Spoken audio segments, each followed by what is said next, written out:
My name is Skylar DeForest, and I am a film production major here at LMU. I like to do music though, and I've kind of always enjoyed music. I grew up in a very musical household. My mom went to college for music, and she was a professional musician for much of her life. So that was kind of a big part of growing up.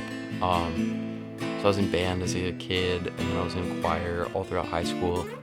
And then I kind of started learning guitar just because I thought it was kind of fun and cool. And I never really locked in on it until I went to college, where I just kind of spent hours at it, hours and hours and hours. And it got to the point where last summer I was working in a field in remote eastern New Mexico. We were camping and then working 10-hour days, and I would get back and I would get to the campsite and I would play guitar for 6 hours and then go to bed and play guitar for an hour, and then we'd get in the car and work all day.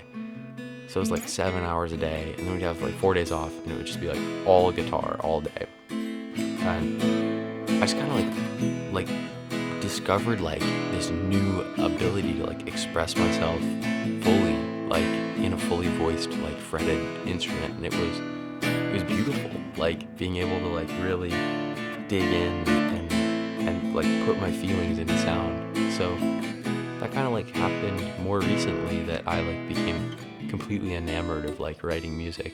But I've always enjoyed sound, and it kind of has always scratched an itch in my brain. I found an album that my mom wrote about it was lullabies for me and my brother. And it was 20 years old, and it was this album that she wrote and crudely recorded.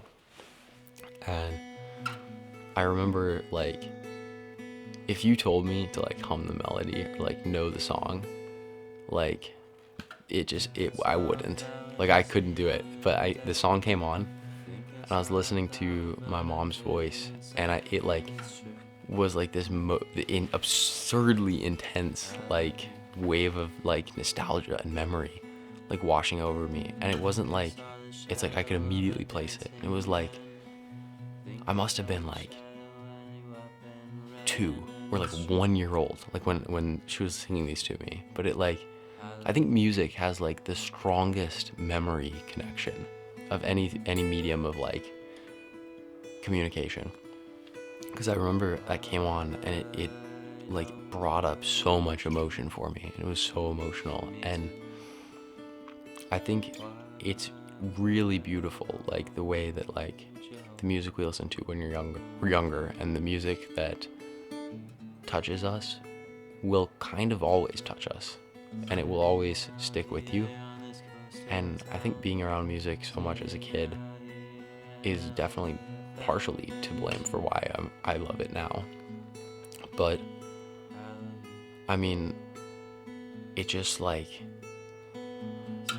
it's this wonderful form of communication, and it can it lasts forever, and I think it burns pathways in your brain like nothing else